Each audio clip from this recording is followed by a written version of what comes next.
Hey guys, Script over here with another video, and I think I figured out the microphone issues without having to buy a new mic. If you guys could let me know in the comment section if it sounds better this time than it has been lately. I filled around with some stuff, and I think it's good now. It's still not amazing. I mean, I don't have like $1,000 mic or anything, but it should sound better than it has lately, and certainly better than it did on that Star Wars Girl live feed, which, yeah, it was too loud, and there was, there were issues. She graciously didn't say anything, but I went back and listened to some of it, and I was like, oh no. Anyways, so here we are. We got this Starfighter movie they're apparently making. It's been they've been casting it. They're making announcements. So I'm assuming this one's actually looking like it's going to get made. And they've obviously got a script. Everything's done if they're casting people.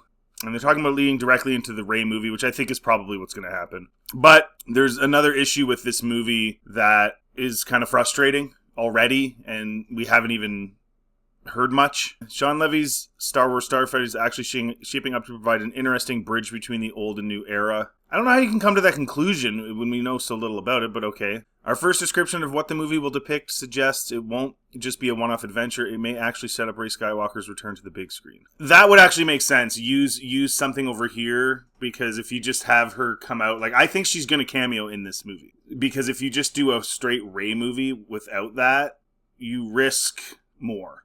Doing this is a safe option. Throw her in at the end or something as a cameo, and then see how people respond before you commit to this next movie about her.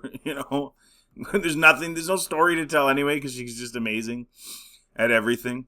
Okay, so according to Hollywood Reporter, Mia Goth has been cast in a villainous role in the upcoming Star Wars Starfighter, which stars Ryan Gosling in the lead role. Goth is taking the role. Is it Mickey Madison? I know I'm supposed to know that, but I don't really care. I don't care about Oscars and crap like that. Reportedly turned down. So Goth's taking the role she turned down. What do you guys think? Do you think it's possible that they saw the reaction of people and people really wanting Rey to have gone dark in episode 9, and now they're gonna do that with her? Like, she'll be some Sith or something. I mean, it's possible. People have been kind of clamoring for a girl Sith for a long time. I know they've done it in cartoons and stuff, but they've never really done it in live action. So I think people really want to see that. I don't know if this is the right place to do that, but people do want to see that. How would you even do it? I mean, I guess you could say, I don't know, when Snoke ran off with Kylo, I guess you could say maybe Palpatine trained this chick. I don't know. It's very convoluted at this point, but and nothing surprises me. And any kind of potential bad decision they could make, I just assume they may make it or will make it. The new casting announcement comes alongside our first description about what this movie might actually be about. The report couldn't say much, but did reveal it does involve Gosling playing a character that must protect a young charge against evil pursuers. Known Hollywood leaker Jeff Schneider went one step further, claiming this young charge is actually Gosling's character's nephew. And I tweeted about that too. It's like, dude, how many of these save the childs or protect the childs are we gonna do, man? You know what I'm saying? Everybody walking on the face of the earth trying to judge a J-Rock, you know what I'm saying? See what I'm saying? But I ain't shook, because motherfuckers try to take me out and stuff, but they can't, right? You know what I'm saying? You're saying know what I'm saying too many times. This is Dave Filoni's only thing. He does it so much. He did it in the Clone Wars a bunch of times, and Disney live action's done it so many times. Do something else. That's too many times. Once or twice is cool, but 80 or 90 times, man? What are you, from the department and know what I'm saying? This movie sounds a lot different from the pilot-focused story fans were speculating about after the title was announced. Yes, it does. You taking the Noam census? You counting my Noam sayings? We're hanging out, right? It's 8 all or 9 good. times? That's But too you many see know what what I'm I'm saying? saying? Riding You know on what my I'm saying? job. This is so crazy, if this is true, because think about even The Mandalorian, right? So The Mandalorian turns into a babysitting fest, right?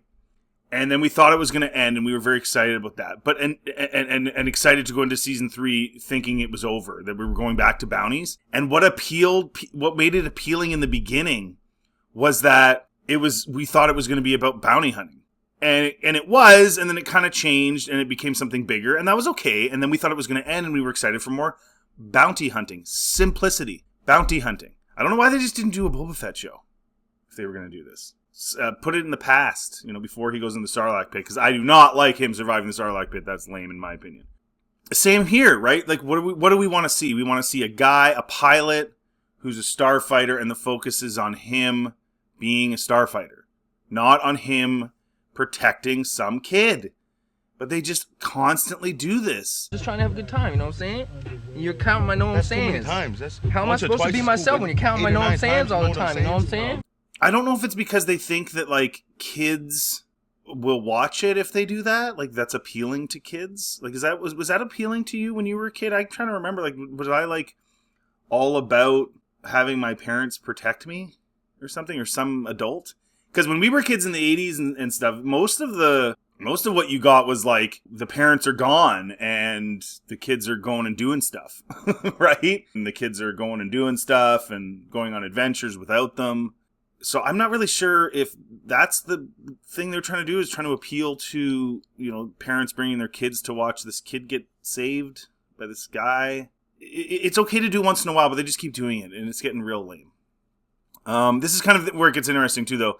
It also sounds like Gosling won't be playing a Jedi, as some fans thought was a lock due to a lightsaber hum playing at the end of the title reveal. Well, that to me is Rey. That's Rey showing up when the time is needed to save him and his nephew. That's, to me, what it's going to be. They're going to use that to gauge how people think about, you know, doing a Rey movie. By the way, somebody said I dropped a big fart. Dude, my chair is squeaky. Not that I don't. I mean, I guess for all intents and purposes, I guess I could just drop a fart. But if these pursuers are after this young character, it seems pretty obvious that he's a Force-sensitive one of the two.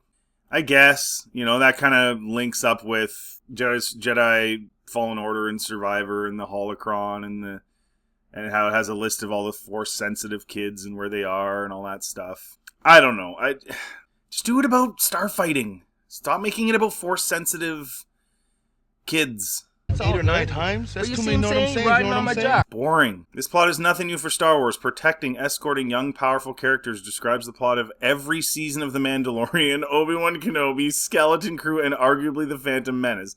Well, and The Phantom Menace, you can be like, okay, well, it's one thing. Out of the 6 movies, there was one. And in The Phantom Menace, I've mentioned this before, Anakin doesn't need to be, like, babysat. Like, he's literally encouraged to go into the most dangerous racing thing there is, and he takes a ship and goes up and does stuff. As much as I hate the fact that he flukily shoots the Trade Federation ship, whatever, he's not really babysat. He's just kind of there with Qui-Gon, and Qui-Gon's trying to influence him, but he's not really babysitting him like we see in this other stuff. Like, remember Rhoda, Filoni's other babysit thing in Clone Wars? Like, he was literal baby. If anything, it's a tired format. It is. It's tired. Stop doing this. Let me know in the comment section. Do you guys want this?